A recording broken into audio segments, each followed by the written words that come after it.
The story begins with a divine command that disrupts the life of a man named Jonah, son of Amittai. God speaks clearly. Go to the great city of Nineveh and preach against it, because its wickedness has come up before me. But Jonah doesn't obey. Instead of heading east to Nineveh, Jonah runs in the opposite direction, toward Tarshish, a distant city, far from the presence of the Lord. He goes down to Joppa, finds a ship headed west, pays the fare, and boards it. Jonah is not just fleeing a location, he is trying to escape God's mission. The storm. As the ship sails into the open sea, God sends a powerful storm. Winds howl. Waves crash. The ship begins to break apart. The experienced sailors are terrified. Each one cries out to his own God, desperate for rescue. They throw cargo into the sea to lighten the load. But Jonah? He is below deck, fast asleep. The captain finds him and demands, "How can you sleep? Get up and call on your God. Maybe he will take notice of us, so that we will not perish." Still desperate, the sailors cast lots to discover who is responsible for this calamity. The lot falls on Jonah. Jonah's confession. They interrogate him, "Who are you? What have you done?" Jonah answers, "I am a Hebrew, and I worship the Lord, the God of heaven, who made the sea and the dry land." Now the sailors are truly afraid. Jonah has told them he is fleeing from the Lord. The sea grows even rougher. They ask, "What should we do to make the sea calm down?" Jonah responds with courage and sorrow, "Pick me up and throw me into the sea, and it will become calm. I know that it is my fault." But the sailors don't want to do it. They row hard, trying to get back to shore, but the storm only intensifies. Finally, they cry out to the Lord, "Please, Lord, do not hold us accountable for killing an innocent man." They pick up Jonah and throw him into the sea. Immediately, the sea grows calm. Fear and reverence. The sailors are overwhelmed, not by fear of the storm now, but by awe of God. They offer a sacrifice and make vows to the Lord. And as Jonah sinks into the deep, the chapter ends with this mysterious and miraculous note. Now the Lord provided a great fish to swallow Jonah, and Jonah was inside the fish 3 days and 3 nights. Jonah chapter 1 is not just about a man fleeing from God. It's about how disobedience brings consequences. How even in rebellion, God is in control. How God's mercy extends beyond Israel, to pagan sailors and to wicked Nineveh. How, despite our running, God still pursues us for his purpose. We've journeyed into the dramatic opening of the book of Jonah, witnessing his initial act of disobedience and the immediate consequences that followed. This chapter powerfully illustrates the futility of running from God's call and the undeniable sovereignty of the Almighty, even over creation itself.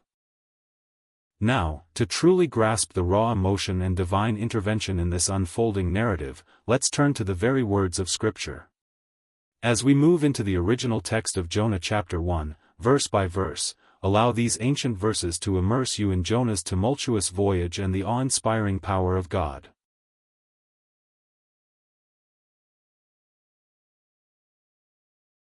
Jonah flees from the Lord. 1. The word of the Lord came to Jonah son of Amittai. 2. Go to the great city of Nineveh and preach against it, because its wickedness has come up before me. 3. But Jonah ran away from the Lord and headed for Tarshish. He went down to Joppa, where he found a ship bound for that port. After paying the fare, he went aboard and sailed for Tarshish to flee from the Lord. For then the Lord sent a great wind on the sea, and such a violent storm arose that the ship threatened to break up.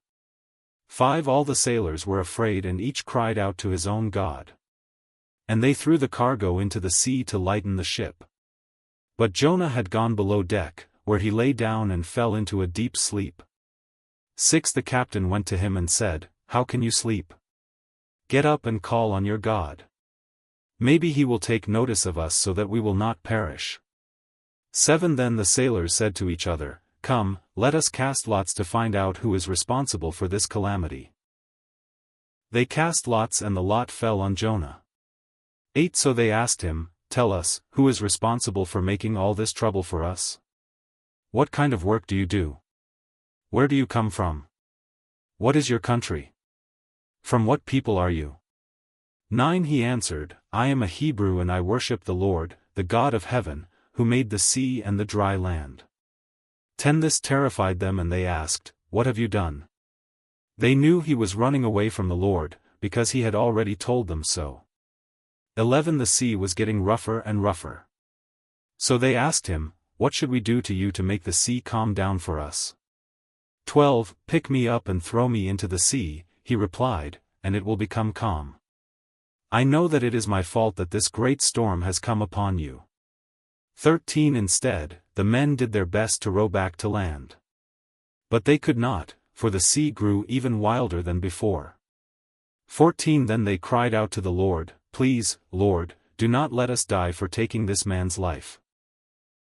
Do not hold us accountable for killing an innocent man, for you, Lord, have done as you pleased."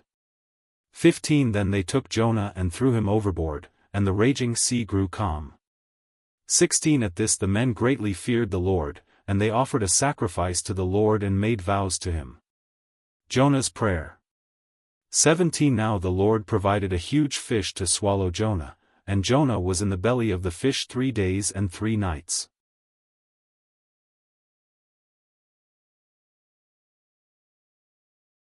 Thank you for joining us. We trust that this exploration of Jonah Chapter 1 has brought to life the dramatic beginning of his story, revealing the consequences of running from God's call and the unstoppable nature of his divine plan. If this video resonated with you and expanded your understanding, please consider liking this video to help us reach more seekers of truth. Commenting below with your reflections, questions, or what stood out to you most. We love hearing from our community. Subscribing to our channel for more impactful journeys through biblical prophecy and divine messages. Turning on notifications so you never miss our new releases. Joining our growing community or supporting our mission, if you feel led, to help us continue creating content that illuminates Scripture. Your engagement and support empower us to keep sharing these vital truths. Thank you for being a part of our journey.